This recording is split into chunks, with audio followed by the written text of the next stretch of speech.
أعوذ بالله السميع العليم من الشيطان الرجيم. بسم الله الرحمن الرحيم. السلام عليكم ورحمة الله وبركاته. الحمد لله الذي أرسل رسوله بالهدى ودين الحق، هو الذي أنزل السكينة في قلوبنا وجعل هذا الدين رحمة ونورا لنا. نصلي ونسلم على سيد المرسلين وقاعد الدعاة المجاهدين، وجاهد في الله حق جهاده حتى يأتي الله بأمره، وعلى آله وصحبه ومن تبعهم بإحسان إلى يوم الدين.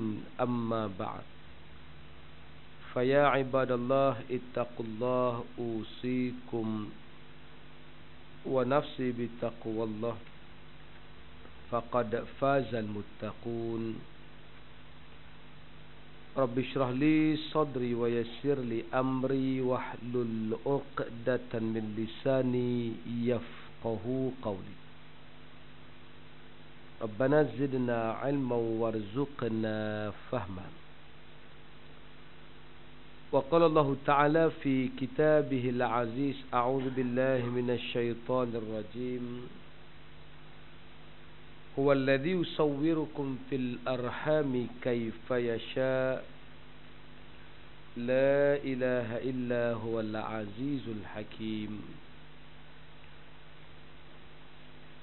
والراسخون في العلم يقولون آمنا به كل من عند ربنا وما يذكر إلا أولو الألباب. ربنا لا تزغ قلوبنا بعد إذ هديتنا وهب لنا من لدنك رحمة إنك أنت الوهاب. صدق الله العظيم. Mulanya marilah kita memanjatkan syukur pada Allah Subhanahu wa taala. Alhamdulillah tengah hari ini dapat kita bertemu. Asal 3 kali ke 4 kali saya tak main. Dan alhamdulillah dapat kali temu. Saya minta maaf banyak sebab pada fasa-fasa lalu tu banyak sangat kesibukan, semua berkenaan dengan sekolah, jadi tak sempat untuk sampai ke tempat tuan-tuan, paksa ganti dengan ustaz lain. Namun alhamdulillah pada hari ini dapat kita jumpa. Saya pun lost dah dengan tuan-tuan, nak cerita apa tak tahu. Tuan-tuan alim sangat dah, tak tahu nak cerita cakap apa lah. Tapi cuma mungkinlah satu benda yang saya kira hari ni saya mungkin nak bicara dengan tuan-tuan, satu tajuk yang saya tengok dalam banyak-banyak kuliah tak ada bicara tajuk ni. Tajuk ni saya namakan fikrah. Dia lebih kepada babul fikrah, bab tentang apa yang harus kita install dan apa yang harus kita fikir. Sebab sebenarnya perkara yang ada dalam Islam ni adalah cara fikir. Nasnya sama, tapi oleh sebab cara fikir berbeza, maka akan lahir kefahaman dan juga implementasi nas yang berbeza. Kita nak laksanakan nas itu mesti ada fikrah. Sebab tu ulama selalu mengatakan wahdatul fiqh, wahdatul amal. Bila fikiran tu sama, barulah gerakan Islam dan gerak kerja untuk Islam itu hebat akan sama. Tapi yang duk jadir ini pasal tak ada wahdatul fiqh. Ada orang fikir agama dalam bentuk tasawuf, ada orang fikir agama dalam bentuk tauhid, ada orang fikir agama dalam bentuk fiqh, dan beberapa orang saja fikir agama dalam bentuk dakwah dan fikrah. Sebab tu bila orang pandang agama dalam bentuk sufi, tu yang jadi hari ni orang menghidupkan balik setelah zaman orang minat Yahanana ni. Dia mari pula dengan bila selawat ke atas Nabi mesti ada menari. Dia mari. Dan sebenarnya menari dalam zikir ini adalah satu amalan yang pernah dibuat oleh tarikat. Saya duduk di Tonto Mesir dulu. Dia ada satu tarikat di satu masjid. Nama masjid itu Masjid Badawi. Bukan Paklah Badawi, Masjid Badawi ya. Dia masjid itu adalah diasaskan oleh Syekh Ahmad Badawi. Dia seorang syekh tarikat. Kalau kita pergi hari Jumaat, lepas solat Jumaat dia akan ada majlis zikir. Majlis zikirnya memang menari. Tapi menari tasawuf lah. Menari sambil pegang duh tu, pusing kanan, pusing kiri, dirilah berdiri. Allah, Allah. Itulah maksud dia. Maka orang yang mengikut kacamata itu, mereka kata tak salah, kami bukan menari yang sia-sia, kami berzikir sambil menari. Bahkan ada satu kitab ditulis pasal Ar-Ruqas. Ruqas ni adalah menari. Ar-Ruqas fil Islam. Alhamdulillah. Tarian dalam Islam. Maka di sana ada perbahasan ulama bahas hukum menari dalam mengalungkan zikir. Maka kalau kita baca dalam kacamata tasawuf, tarikat, tu tak apa. Tapi cuma masalah hari ni ada orang tak bersetuju dengan kacamata tarikat. Dia tak baca hukum dalam macam kata tarikat. Dia baca dalam kacamata hadis. Maka bila tuan-tuan tengok orang kata menari-menari ni Nabi tak pernah buat, macam mana boleh duk menari pula time zikir ni Nabi tak pernah ajar. Fahami elok-elok bahasa yang orang tu cakap, yang kenyataan yang dikeluarkan oleh ustaz yang memberikan pandangan. Dia bercakap dalam satu aspek yang lain. Fikrah dia sedang memfokus tentang hadis Nabi. Kalau orang tanya adakah menari dengan tarikat itu sunnah Nabi, tu tak ah. Boleh nampak tak tuan-tuan? Kan tuan-tuan kelam nampak mengantuk saya tak larat selip mata kan. Ngaji tengah hari ni kali berat sangat kan. Dia kena santai-santai lah kan. Tapi macam mana kena berat sikit lah. Ni tak berat mana, tapi kalau faham molek simple lah. Ada orang faham menari dalam tarikat ni bila dia bahas dalam kacamata fikrah hadis, nampak salah langsung orang menari tu. Tak? Nampak mereka melakukan bid'ah, mereka menyanggahi Nabi, mereka selawat menari itu. Benda ni Nabi tak pernah buat. Kemudian yang menjadikan masalah lagi, bila orang yang memahami hadis tadi, membaca dalam suasana hadis, dengan siap memek muka, dengan ketegasan, dengan suara, dengan lantang. Mana ada zaman Nabi orang duk menari lagu tu? Jadi dia akan jadi nampak, ui, buat ni salah sangat itu maksud saya. Tapi saya yakin tuan-tuan orang cerdik, tuan-tuan boleh faham. Cuma yang kita duk pening pasal orang tak pernah jelas kat kita. Sebab tu hari ni Islam orang main dalam bentuk surface. Bahaya kita hari ni, kita ngaji Islam, kita duk main kuliah hari ni, bahaya hari ni adalah kita selalu diajar benda surface. Surface ni apa dia? Okey, kalau kita ni kena solat gini. Dan orang tak ajar kita yang dalam-dalam tu. Orang tak ajar kita macam mana kaedah dia. Macam saya lah, saya ambil tempat tu, saya tahu exhaust mobil ni surface adalah cari minyak, buat minyak tu ya. Saya tak tahu tuan-tuan jual apa, gaji tuan-tuan berapa, ni minyak tengah jatuh, ada dapat BSS, saya tak tahu. Jadi maknanya benda-benda gitu saya tak tahu. Saya tahu ada syarikat minyak namanya Exxon Mobil, ada syarikat minyak namanya Selamberja kan. Saya pun tak tahu dia buat apa. Itu surface. Surface ini bagi kami hanya tahu surface bidang anda. Tetapi untuk agama kita tak boleh tahu surface. Kita kena betul-betul deep. Ya. Ya.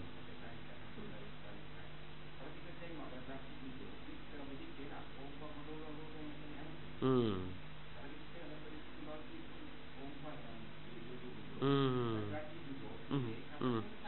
Ya. Ya.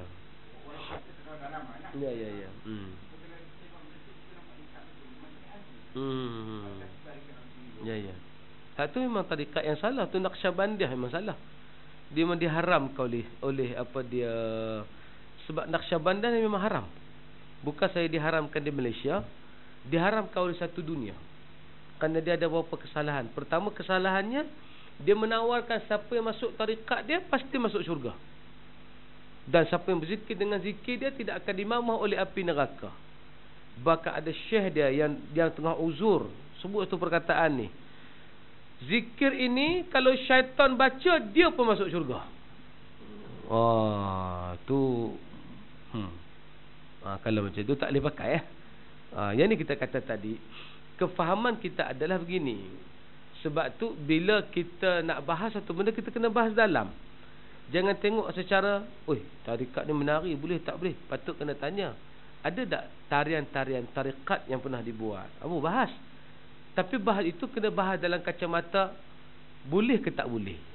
Bukan bahas dalam kacamata Nabi buat ke tak buat. Itu berbeza tak? Berbeza tak maksud dia? Kalau kita bahas, kalau orang tanya kita, tahlil Nabi buat tak?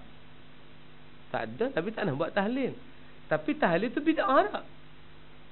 Tidak. Sebab dia benda yang memang amalan daripada Al-Quran dan Sunnah yang dikumpulkan oleh para ulama'. Sebab ulama' ni dia tahu bila masuk satu daerah, perbezaan daerah tu menyebabkan kena sesuai dengan daerah itu. Sebab tu saya nak tanya tuan-tuan, dalam kehidupan Islam ikut perkembangan zaman atau perkembangan zaman mengikuti Islam? Dah lah aku mengantuk Ustaz duk tanya soalan tu lah, lagi pening tu kan. Islam ikut zaman atau zaman ikut Islam? Saya tak yakin jawapan tu. Macam, adakah anda yakin dengan jawapan anda? Islam ikut zaman atau zaman ikut Islam? Dia ada dua. Satu, setiap zaman Islam tidak terpengaruh dengan zaman. Datanglah apa pun, dia tetap begitu. Ini dipanggil hukum-hukum qata'i. Puasa, zakat, haji, dia tak akan berubah. Datanglah zaman mana pun, dia tetap follow. Tak adalah bila datang satu-satu daerah dia kata, puasa tak gaduh negeri ni. Tak ada. Walaupun di UK orang mungkin berpuasa berapa jam? 16 jam ke? Saya tak ingat. 15 jam, 16 jam tu pasal dia punya siang panjang, malam dia pendek. Maka tak boleh kata oleh kerana zaman ni sangat-sangat tak sesuai nak puasa Ramadan ni, kita injak bulan lain dah. Pasal ni masa siang panjang penuh ni cari mampu kalau orang puasa ni. Yang tu tak boleh. Yang tu memang Islam tidak akan mengikuti zaman. Tapi untuk perkara dipanggil murunah, flexibility, benda boleh adjustable, maknanya benda tu boleh kita bincang-bincang, kita boleh tolak ansur, maka yang tu Islam kena ikut zaman. Di antara contohnya, kalau kita nak pergi ke Mekah, zaman sekarang dah naik kapal terbang, orang tak naik kapal layak Parti kapal layak pun tak ada dah. Jadi maknanya tak usah fikir naik kapal layak lah. Memang orang naik kapal terbang dah. Orang naik Etihad. Jadi itulah perkembangan dia. Maknanya ada bab Islam memang mengikut zaman. Sebab Islam bila pergi satu tempat, dia kena terima budaya di tempat itu. Katalah budaya tempat itu sukakan tarian, Islam tak boleh haramkan sekaligus. Islam mesti memberi jalan keluar. Sebab tu dalam bab makanan yang tidak qata'i, perasan tak hukum makan-makan ni dia tak qata'i tuan-tuan. Dia tidaklah semua benda haram dimakan, tak. Islam hanya haram 4 benda kan. Islam haramkan bangkai, Islam haramkan daging babi, Islam haramkan benda yang disembelih bukan atas nama Allah, dan Islam haramkan darah. 4 benda tu Islam haramkan.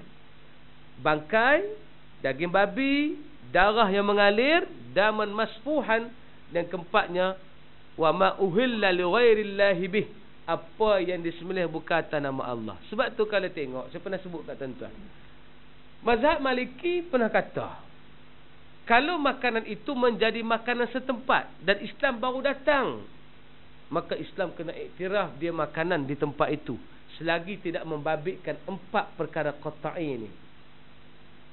Nampak tak tuan-tuan? Berat lah cerita ni, berat kan? Selagi tidak membabitkan darah, tidak membabitkan babi, Tidak membabitkan bangkai dan tidak membabitkan apa yang disembelih atas nama selain Allah. Sebab tu Maliki agak berbeza dengan Syafi'i. Maliki kata makan beruk makruh. Ambil beruk. Nak ambil monyet, sembelih, buat masak kicap, makruh mengikut Maliki. Tanda apa? Itulah flexibility. Selagi tidak melanggar perkara qat'i, Islam bagi ruang. Makan harimau mengikut Maliki harus. Pasal pada pandangan mereka tak ada dalil qat'i yang mengharamkan. Itu cara fikir. Tapi Syafi'i kata haram. Kenapa Syafi'i kata haram? Sebab Syafi'i berpegang pada dalil. Yang dalil itu tidaklah qat'i. Dalil itu adalah dalil sahih. Faham tak? Sebab tu kadang-kadang kena buat jugalah satu pengajian kita bicara istilah ya. Apa itu qat'i, apa itu nas, apa itu zanni, apa itu asah, apa itu sahih, apa itu dhaif, apa itu maudhu'. Selagi kita tak settle istilah ni, lagi tu bila kita cerita dia akan jadi macam ikan kap. Pedia Ustaz ni cerita tak nampak. Kan? Tak macam tuan-tuan lah bila cerita ada drill, ada valve, mana saya tahu kan. Saya orang semua ada valve, syarikat ni buat valve nak tampar aku tak tahu tengok tak nah. Tapi sebab benda itu bagi tuan-tuan benda biasa. Betul kalau saya duduk minum dengan tuan-tuan, cara tuan-tuan sembang saya kata please talk in Malay. Ustaz bahasa Melayu ni. Tapi bahasa Melayu kita tak faham. Pasal dia guna istilah-istilah yang banyak. Jadi sebab tu hari ni kadang-kadang kena ambil apa itu qat'i, apa itu zanni. Bila kita faham istilah yang tu, maka bila kita ikut kuliah dia akan okey. Maksud ustaz, qat'i ini benda yang memang Al-Quran sebut, hadis sebut dan ulama telah sepakat tak ada perbezaan. Tu qat'i. Kalau sebenarnya hukum ni qat'i, maksudnya tak ada ulama kata hukum selain itu. Kata ulama kata hukum ini adalah haram qat'i, maknanya tak ada ulama kata halal dalam hukum itu. Tak nampak contoh gini. Apa hukum kahwin dengan laki-laki? Laki-laki kahwin dengan laki-laki. Maka ulama berkata haram qat'i. Maksudnya tak ada ulama pergi kata boleh kahwin dengan jantan. Bila ada seorang ulama kata sebenarnya hukum kahwin jantan ni boleh sangat. Sah dia pun memang jenis tu. Nak bagi tahu memang qat'inya tak boleh. Tu cerita dia. Jadi benda-benda gini yang kita kena ngaji. Sebab saya nampak tuan-tuan cerdik, tapi istilah-istilah tu tuan-tuan tidak pernah dibentangkan dan dimain. Zaman sekolah mana ada orang main istilah ni? Hadis ni sahih tak? Dia tanya soalan pun dah tahu dah dia tak apa. Ustaz, hadis ni daif ke sahih? Tanya soalan pun tahu dia punya makhraj keluar pada mulut tu tak kena. Sahih ke daif? Kan? Macam orang panggil sekolah saya, Ustaz, makas, bukan makas, makos. Kan? Pronunciation tu kena betul. Tak betul tu nampak dia bukan memang ni qat'i tak? Qat'i. Dah bukan, ni bukan qat'i, qat'i.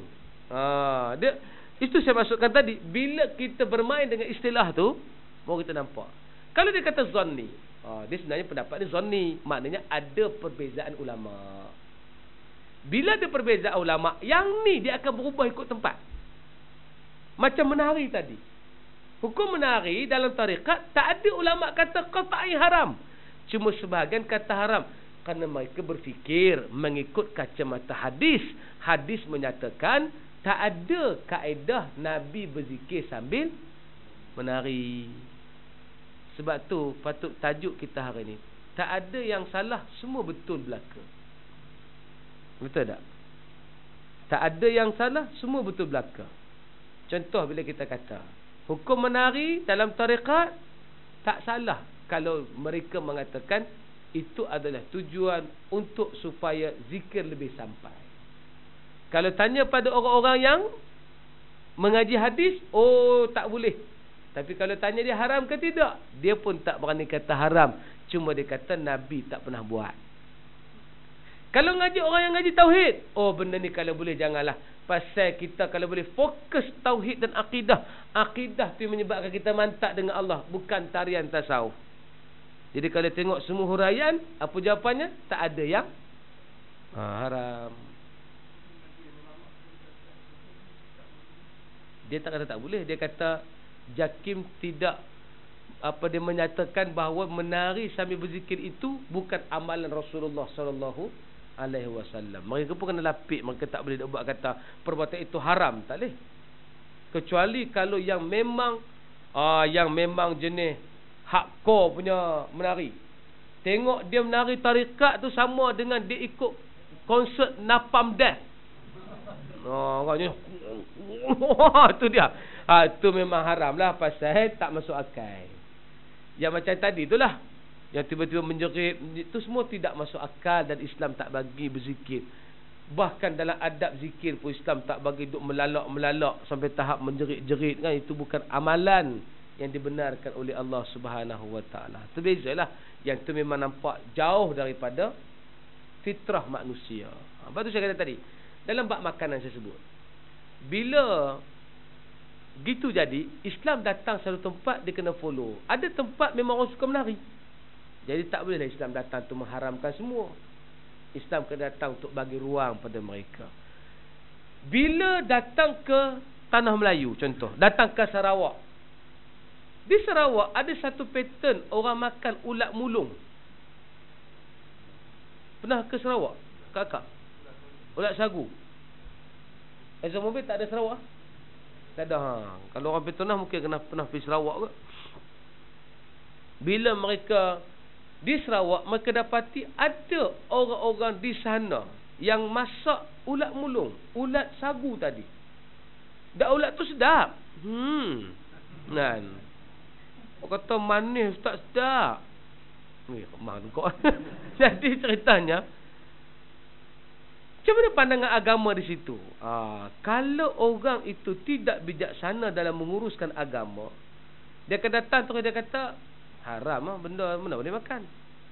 Sebab dia tidak teliti dari segi nas.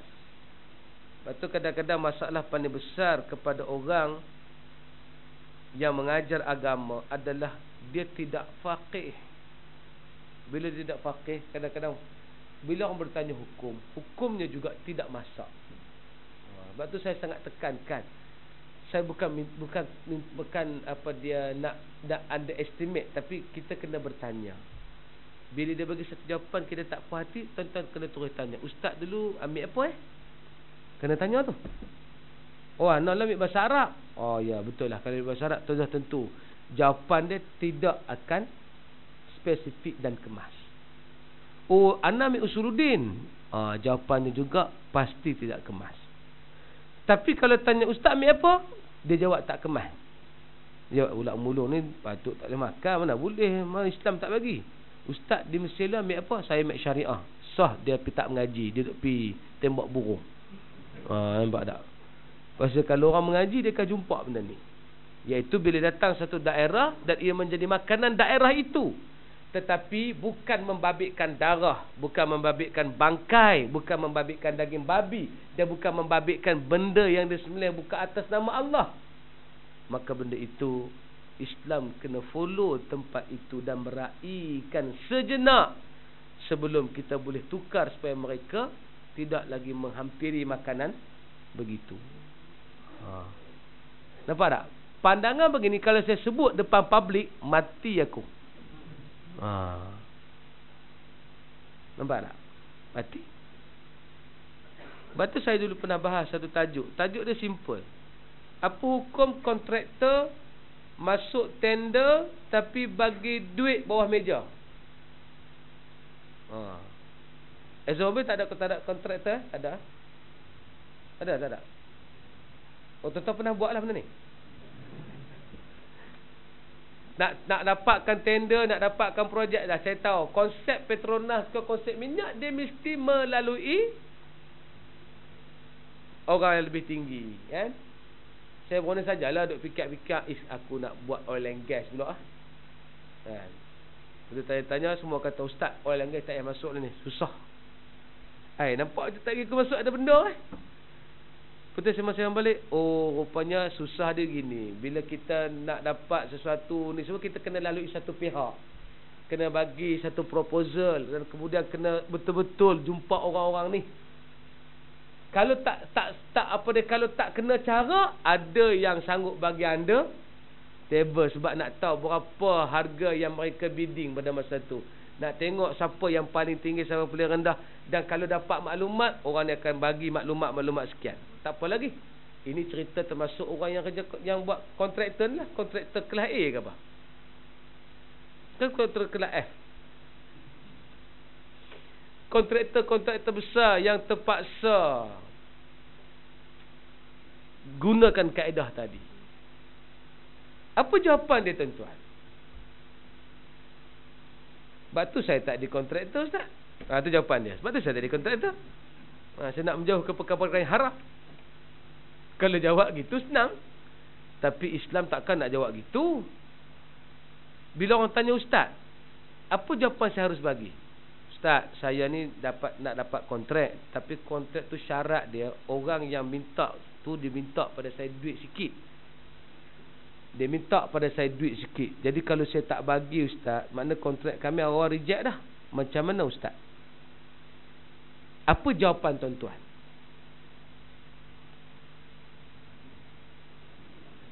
Tak payah bagi tak? Kau tak payah bagi, kontrak tak dapat.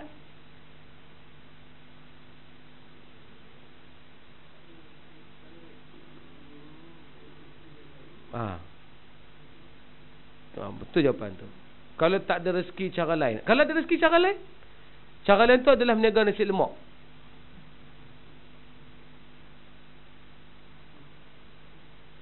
Oh, benda ni orang tak mau bincang tu, betul tak?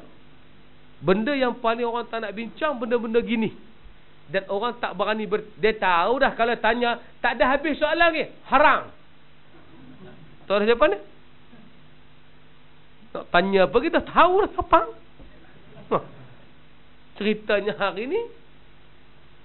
Sebab tu kita kena bagi satu view. Ini saya kata tadi, bila kita bercakap atas nama fikrah tertentu, cara tertentu, kita akan beri jawapan yang berbeza.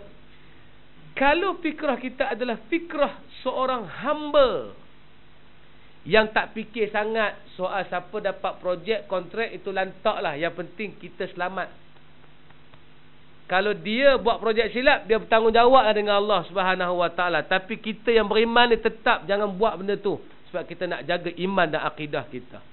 Kalau orang fikir cara macam ni, maka jangan involve lah. Dia akan bagi nasihat, jangan involve. Tapi kalau orang ada fikrah yang kedua, kalau aku tak terbabit, tak terlibat, maka proses ataupun bidang berkenaan dengan construction ni pasti dikuasai oleh orang-orang yang tak beriman, yang pasti tidak amanah. Mereka yang langsung tak ada ketanggungjawab pada agama. Mereka akan menghancurkan sistem negara ini dengan secara dalam tempoh jangka yang panjang. Kan kita dah pernah jadi studio runtuh kan? Oh, mana hak runtuh mana? Pernah jadi bumbu sekolah runtuh. Pernah jadi. Tuan-tuan lalu MR tu, tuan-tuan tak sakit hati je? Mesti jam. Siapa yang buat dia? Saya pernah pergi mengajar di syarikat tu. Dia boleh sebut dengan bangga, ustaz, kalau nak tahu, MR tu ni kami buat. Dalam hati kata, celaka apa buat tu jam. Dia dalam buat lebuh raya, bila dah 3 lorong, sampai dekat satu simpang susur, dia mesti pecah jadi 5 lorong. Barulah jalan tak jam. Nidak daripada mana-mana jalan, daripada 3 lorong, tengah-tengah jalan nak masuk susur jadi 2 lorong. Mampu tu dalam otak duk angin, cuma tak boleh marah. Dia tak bagi duit kuliah pula. Tenang. Tapi nak kira tu, tu saya kata, kalau bercakap atas neraca, sebab tu hari ni, tuan-tuan perasan tak? Bila mari mengaji agama, dia tak akan sentuh bab-bab macam tu. Dia hanya sentuh bab hormat mak bapak, sentuh pasal taat suami, sentuh pasal hendaklah berbakti kepada anak-anak hormat mak ayah. Tuan-tuan cuma perhati balik sekejap cuma perhati tajuk-tajuk siri kuliah. Hormat pada mak ayah menjaga anak-anak, anak-anak menghormati ibu dan ayah memberi didikan pada anak-anak, suami taat isteri, isteri patuh pada suami, suami haruslah bahagiakan isteri, isteri menjadi anak. Oh, nampak tak? Dia tak kena kok mana. Kalau tuan-tuan pusing tajuk agama, dia takkan lari pada 3. Mak ayah, suami isteri, anak-anak. Pasal tak? Kenapa tak ada satu siri forum cerita pasal macam mana melahirkan kontraktor yang beriman? Ada? Oh, tak ada. Minyak sebagai jalan untuk menegakkan khulafa ar-Rashidin. Ada? Tak ada sebab bincang mana dan. Oh, pasal kalau bincang sangkut tengah jalan, sangkut tak mana? Orang tanya perbahasan, Ustaz, saya ni semayang cukup dah, syarikat kami dah buat betul-betul. Saya pastikan syarikat saya masuk jalan halal. Tapi ada satu part ni, kalau kami tak ambil, bulan ni gaji tak lepas. Tapi terpaksa kena guna kaedah kabel tadi. Kalau tak pakai kaedah tu, tobat lahum tak dapat. Macam mana hukumnya, Ustaz? Jawapan dua. Satu boleh ambil frame yang mesuruh meninggalkan. Pada pandangan saya tak payah involve lah. Rezeki Allah ada di mana-mana. InsyaAllah, kalau seandainya anda tak terlibat dalam ni, Allah akan ganti dengan benda yang lebih baik. Jawapan tu menenangkan tuan-tuan tak? Tak, tuan-tuan tak terlibat kontraktor ni, tuan-tuan tenang tak? Yalah, Allah tak jawab di hati, nak jawab depan tak boleh ustaz kan? Yalah, Allah ganti, tapi main bulan ni sakit kau. Nampak? Sebab tu jawapan yang berbentuk begitu tak boleh. Islam mesti bagi jawapan pasti. Maka jawapan saya ambil fikrah yang kedua. Fikrah bahawa jangan sampai kontrak construction ini duduk di tangan-tangan orang tak beriman. Lama kelamaan dia merosakkan sistem negara ni. Kena ada kontraktor yang beriman, persatuan kontraktor beriman. Kena ada kontraktor yang terpaksa involve dulu dalam bab ni, tapi mereka lepas tu berpakat, berbincang, bermusyawarah. Jangan lagi ada anasir-anasir yang Arab. Tapi sebelum nak ada kontraktor yang betul-betul boleh berpakat dan beriman, mereka memang tak boleh tinggal bidang kontraktor ni. Maka jawapan yang kedua, saya tanya orang tu balik, tuan, apakah hukum apabila bertembung di antara halal dan haram? Yang ni halal, yang ni haram. Kita harus ambil yang mana? Ambil yang halal lah. Senang. Easy question.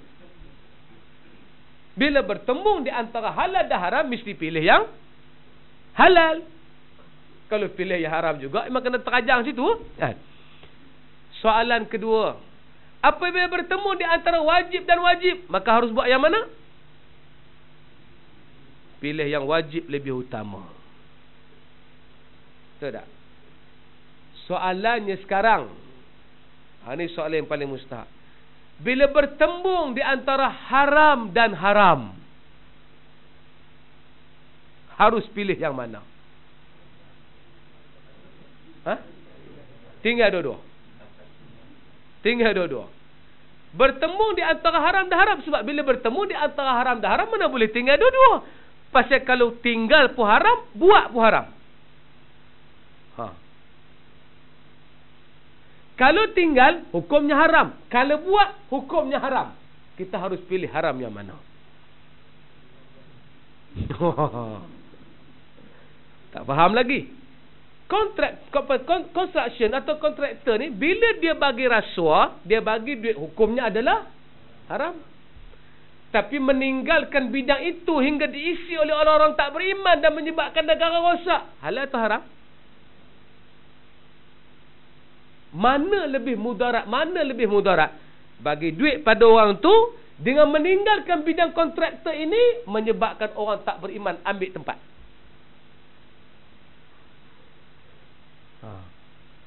Memberi itu mudarat hanya jatuh pada dia dengan orang tu. Tapi kalau dia dapat projek tadi, dia akan buat dengan penuh keimanan. Dia pun rasa bersalah, aku dah silap itu bagi. Aku akan bagi lebih dan aku akan buat terbaik, aku tidak akan tipu. Cukuplah aku tersalah sekali yang ni.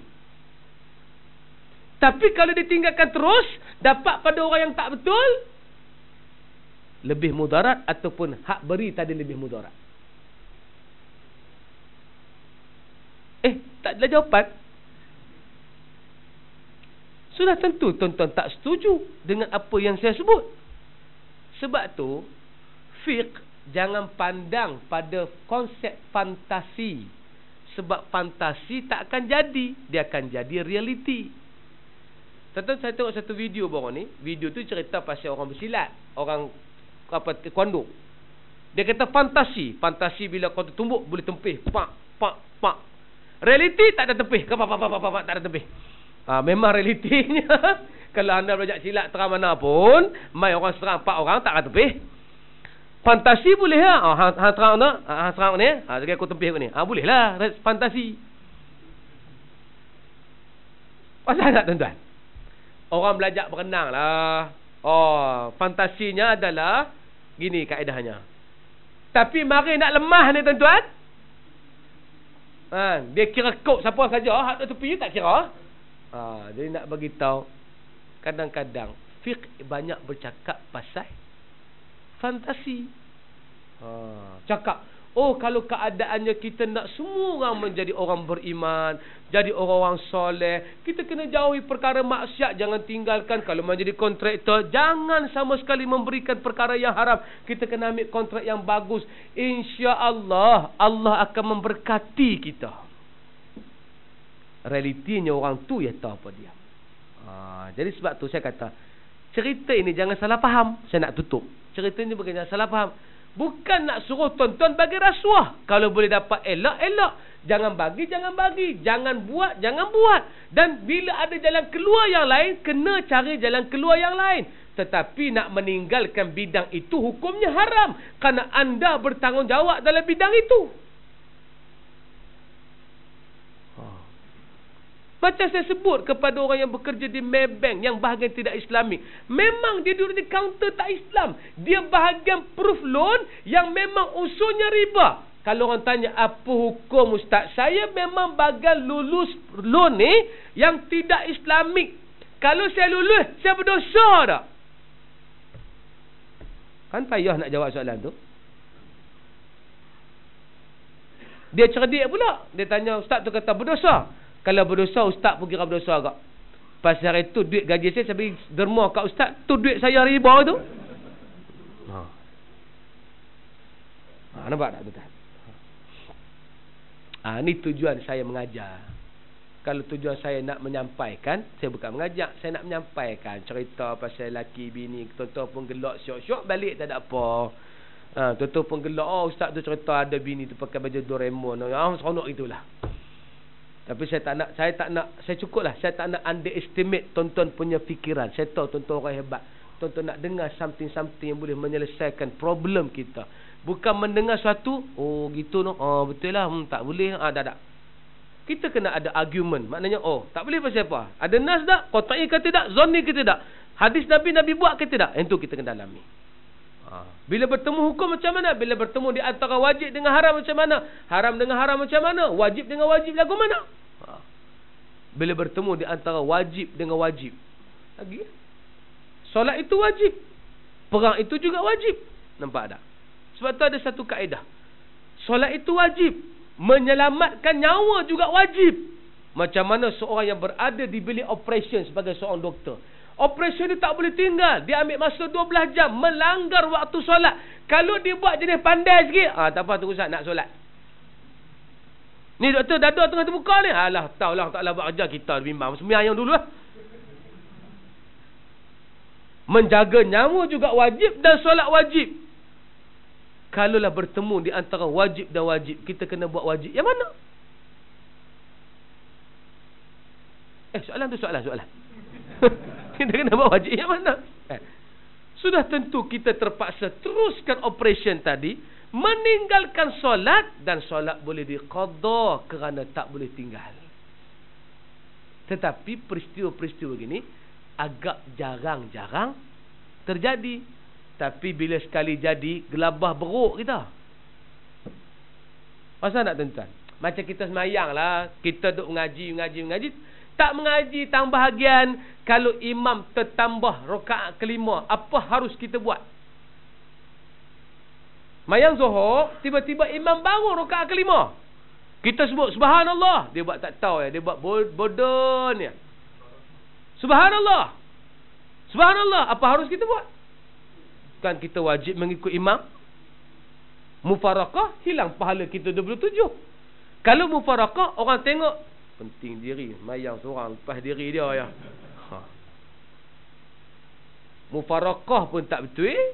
Sebab kalau kita mufarakah, tanda kita tak mengaji. Orang tahu terus kita tak mengaji. Tak mengaji, mufarakah, tak selamat diri. Apa harus kita buat? Selalu jadi ke? Tak, 5 tahun sekali pun kadang-kadang baru sekali jadi. Tengah-tengah solat, tiba-tiba imam tak baca Fatihah. Allahu Akbar. Bismillahirrahmanirrahim. Wadduha. Wallaili idha saja. Sudah, Fatihah tak baca. Kita kata subhanallah, dia terus juga. Subhanallah, terus juga. Akhir sekali kita geram, kita kata alham. Kan? Baru dia teringat dia tak baca Fatihah, kan? Cerita ni jarang jadi. Tapi kalau sekali jadi, habis solat Jumaat, tiba-tiba tu imam kata gini, kita nak keluar dah. Tu imam kata, minta maaf tuan-tuan, tadi rupanya saya terlupa. Time saya jadi imam tu, saya tak ambil uduk, terlupa. Jadi jom kita sembahyang Jumaat sekali lagi. Kita dah pakai kasut nak keluar. Orang hak tak kisah apa, lantak hang lah tu imam, lepas suruh hang ni, aku tak kira aku mayang dah. Tapi kita yang baik jujurnya berfikir, sah tak sah mayangku, sah ke tak sah mayangku. Maka dengan tak ada ilmu, kita pun tambah zuhur. Nampak? Yang ni saya kata, benda-benda jangan jadi. Tapi, kita kena ada ilmu di situ. Kontraktor bagi rasuah yang beriman, sudah tentu dia akan cari jalan elok. Bukan bila saya cerita bab ni, kontraktor tadi kena cari jalan nak bagi rasuah. Jangan salah faham. Kontraktor tu kena cari jalan elok. Tapi kalau dah pusing kok mana pun tak dapat dah. Tuan-tuan tak nak kena sama dengan polis Tuan-tuan pusing kok mana ada. Dia nak saman juga. Boleh tak saman? Bagi berapa duit? 50 ke 100 ke? Tuan-tuan lebih suka kena saman ke lebih suka bagi duit tepi tu? Sedekah tepi tu? Kan? Saman 300. Dia pun sebut awal. Saman ni 300. Kalau boleh compound ni boleh kot 150. Tapi kat saya ni RM50 ya. Macam mana? Macam mana? Macam mana? Macam mana? Macam mana tuan-tuan? Kadang-kadang kita malas nama kita. Kita bukan malas nak bayar tu. Kita duk fikir lagi nak naik pejabat semua susah, nak kena pergi lagi nama blacklist pula, jadi payah nak hidup rotek. Macam mana? Bukan saya kata bagi tu boleh, bagi tetap tak boleh. Habis tu apa ustaz? Tak tahu. Kau suruh tuan-tuan. Tapi nak cerita bahawa mesti ada jalan keluar agama di situ. Yang ni saya kata kita kena belajar supaya kita nampak. Baru kita nampak, okey. Kalau orang tu cakap nada tu, kita tahu dia sedang bercakap nada apa. Kalau dia cakap tak boleh tarian ni, dia sedang bercakap dalam nada hadis. Kalau dia kata tak boleh, kita ni kena kukuhkan tauhid, tauhid ni penting, dia bercakap nada tauhid. Kita akan tahu apa yang orang tu sampai pada kita. Bila kita boleh kelas macam tu, baru kita akan dapat cara untuk pergi kepada agama lebih baik, insya-Allah. Inilah tajuk saya, fikrah. Kalau tuan-tuan boleh terima, terimalah. Tak boleh terima, aku tak main pula bulan depan. 3 bulan lagi